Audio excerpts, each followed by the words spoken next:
Well, hello everyone. We pulled the land roller home from Fred's yard, we call it. We use this to go over all the bean acres after you plant. It knocks down any of the rocks that were brought up from the digger, dirt clumps, any mounds like that, and helps it so that we can harvest it, so that we can push the bean head over the ground in the fall. Very important job, that's why they gave it to me. Now I forgot my sunglasses at home, so I'm using our torch glasses that we use. And of course, when I brought it home, we blew a hydraulic hose, which is why the whole machine is settling. So I need to cut that and splice that. It's in the middle of a very long hose, hydraulic hose, so I'm not going to get a new one. We'll just cut out the bad part and splice in a new one.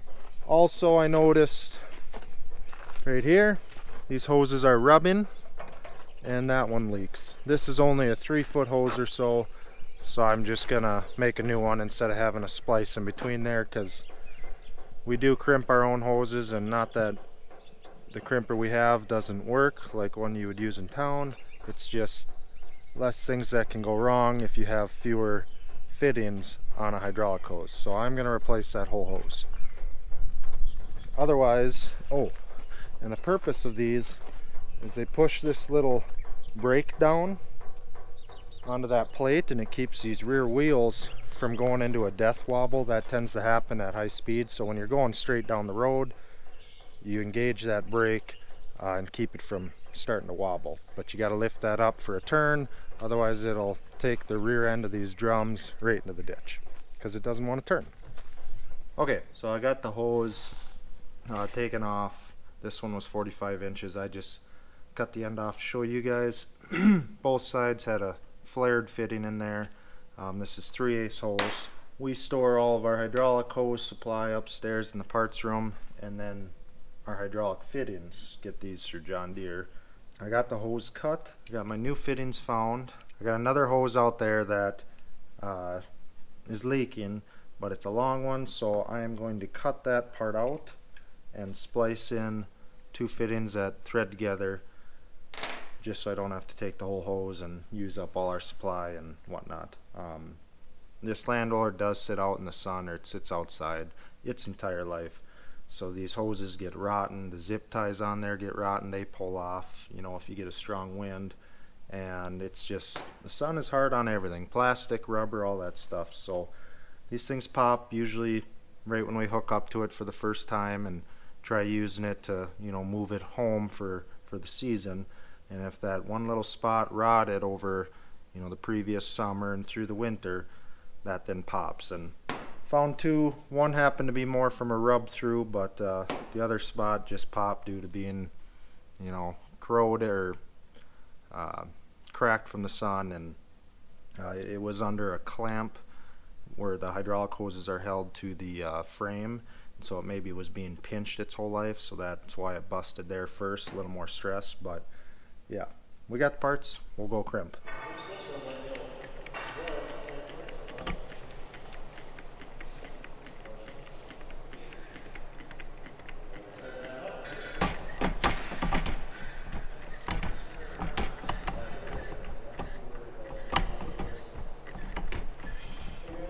A little exhausting. It's hot. It's almost laughable.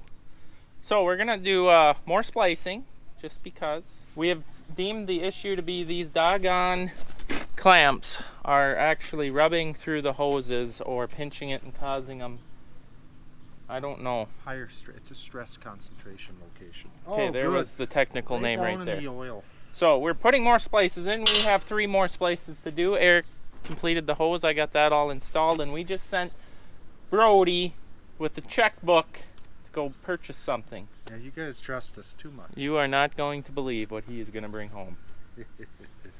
I don't want to say that we have a style, but it's definitely not our style. But it's what we're going to get.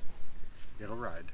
So we'll see if he makes it home tonight or if the tires blow up on the way home. But she's old. She's a 1976 model, I believe.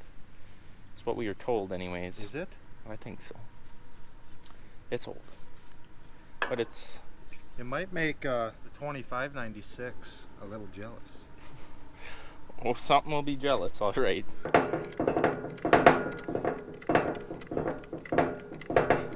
Yeah, that's it. How does it look? Well, it's smaller than it was when we put it in there.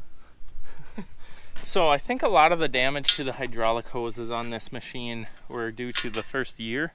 You get a new piece of equipment and you take it to the field and you go and work.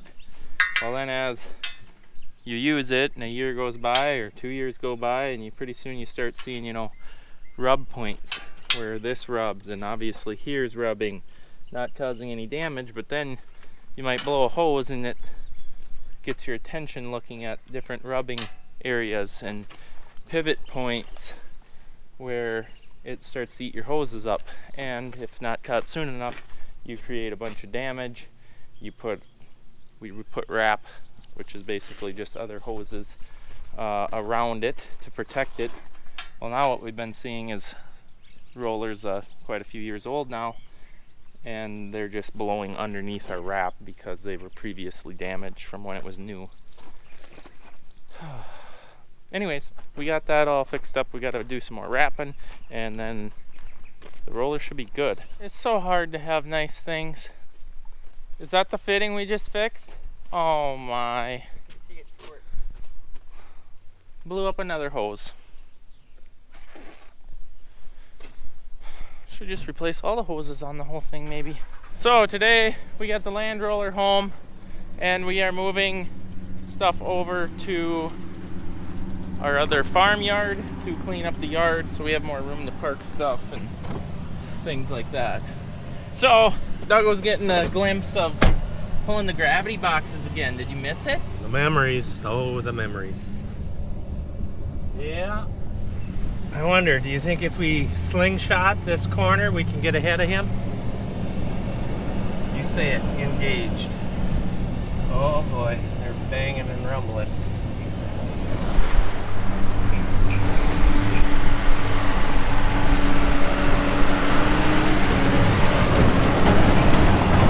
I think you're going too fast. They're really whipping. Oh my gosh. You see why we have to do it? We gotta beat them. The oil truck is coming. Are we gonna be able to cut them off? I doubt it. They're putting gravel on the new road that they redid a couple of years ago. And they're oiling the road right here and putting down gravel. Look at the trailers.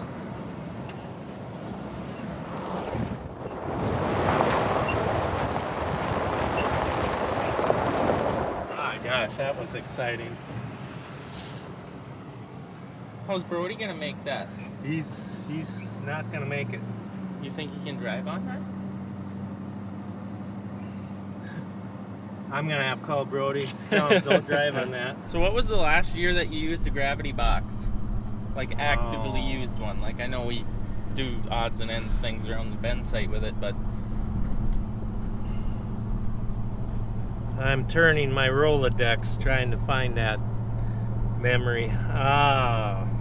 Oh gosh, I'm afraid to say that we were using them a lot in the 90s yet, mid 90s.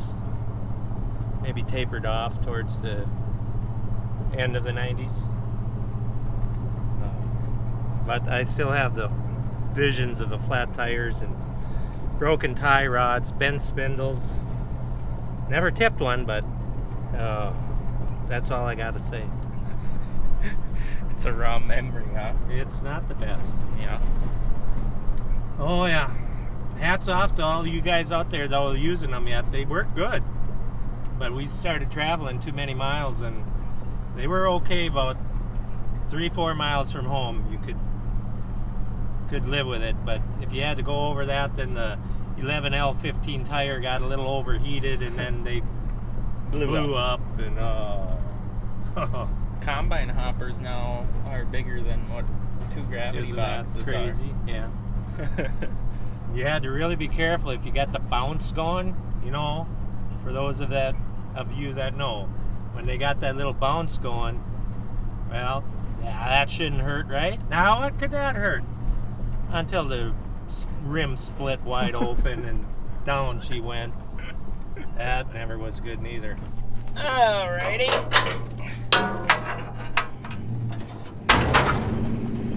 So right here is where the land roller was sitting at, and we're going to move the gravity boxes over here, get them off the yard for more room. Those things are nearly impossible to back up. Dad's pretty good. I cannot back them things to save my life. He's got a ton of experience. Yeah, I would say, you know, another couple of weeks we might be able to plant. It's May 10th today. Not good, guys. It's not good. Late planting. Starting to talk about, seriously talk about switching corn varieties to earlier day. I think our latest day right now is 100-day corn, and we have a lot of 94, 95 day. That's fine, but we might need to think about swapping out some of that 100-day corn for maybe some earlier 90-day corn or 89-day. This is unbelievable. How is he doing this? Boy knows how to back a trailer. Keep her coming! Yeah! Ahead 4 inches! Oh! Back up 2 inches, yep! Let's go!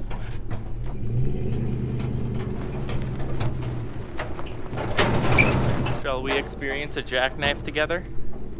Oh, oh, oh. It was getting close, it was getting close.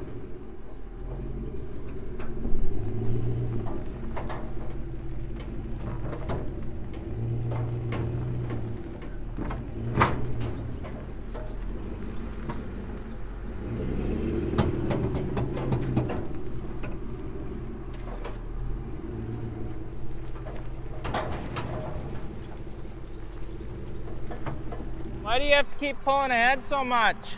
It's been a long time. This reminds me of the FFA trailer backing contest, so. Do they still have those? I don't know. I would imagine you couldn't do away with that.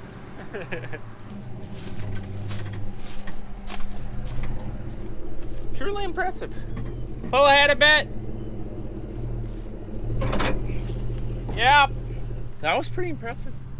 Well, I used to be a lot better. I don't want to brag, but oh man, I've backed more miles than most people have driven forward. That was the best saying I've ever heard a truck driver that used to haul grain for us. Remember that, kids. Maybe you can be as good as that driver was. Say, did you check yourself for wood ticks now? They're just absolutely nuts this year for some reason. Well, that's good. Yeah, you almost did get stuck on the yard. No longer short sleeve weather neither. It's starting to get awfully warm. Yeah, it's about time, huh?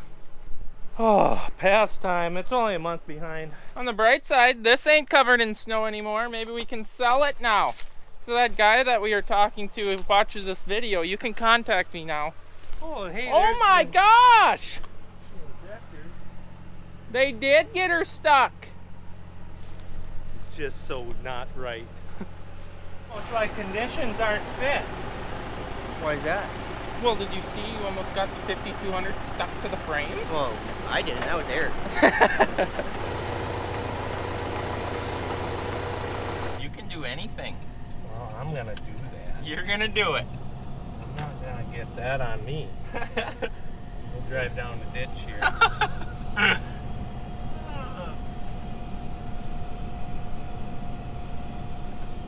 Look at them all. They're They just don't literally even know laying on the unit waiting for another truck of There's gravel. addictions there.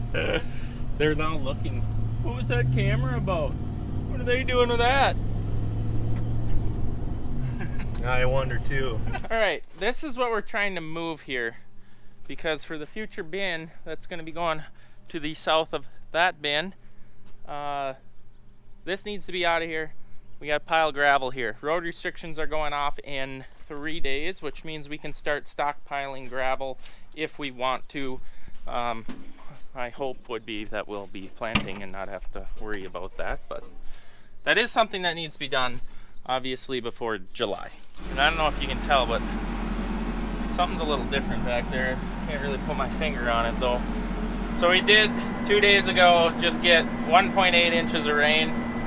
Now it's been sunny since then, which is obviously a wonderful thing, but the ground is still massively saturated. Plus we got frost still coming out of the ground. We got black spots all over the hills, side hills. The low spots where you would think it would be wet are actually the dry spots in the field, because when the frost comes out of the soil, it actually pushes water to the surface. And until that problem gets better, just can't go. It's just a waiting game. We're hoping that 10 days will be up and rolling. Hoping. But more rain forecasted tomorrow and then Thursday. So Speedy was just here, dropped off something I've been waiting for. So with the tremendous winds we've been getting lately, I had a terrible situation with some shingles. As you can imagine, the wind and the shingles that are flopping. So I was up there with the shingles are in good shape. The glue is just uncertain ones come loose.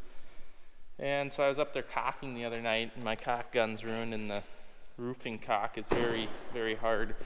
And after my wrist was cramping up, I said, you know what, I'm getting myself a Milwaukee caulk gun. So there it is. And guess where it came from? You know it. The link in the description. Acme tool. So what's next? What's next? Everything in here I think is done, which ain't good news because it's supposed to rain again tomorrow. Trying to track down a tarp for that. Brody, you made it back. I made her back. How was the trip? Well, at about 30 to 35, she really hot. But when you got to 45, it was a lot better, smooth. I had her up to 55. Oh my. Well, it does have semi-tires, so it should be fine. I got out and checked once. Once. Well, there she is. Oh my. She's not new anymore. It seems pretty easy to flip. I would imagine it's quite tippy. So this is what you'd call a silage dump cart, I believe. But we're gonna use it for black beans. So since black beans are food grade, they're very fussy on their grading. Can't have cracks, splits, so on and so forth. So you dump the combine into here. This comes up to the truck. It kind of extends up and then tips it out into the truck, hopefully not tipping over on the truck. Right. So the problem is though that the fill side is on this side. So we have looked into rotating the whole thing so that the lower side is towards the combine. Otherwise that might not be the best. Which we can do. Have you looked into it? Bolts, yep. We were told that this holds 400 bushel roughly, maybe 450, but I'm skeptical. We'll see. So that means three dump carts it will need to fill a semi. A lot of trips. It's gonna be a lot of running. Eric's gonna be busy, or maybe you. I suppose. So anyways, we got what I'd call a fair price for it. So I think we can always get our money back out if it doesn't work as planned. But if we ever get a wet year, well, there's another thing. You're not supposed to fill your grain tank over the bubble up auger.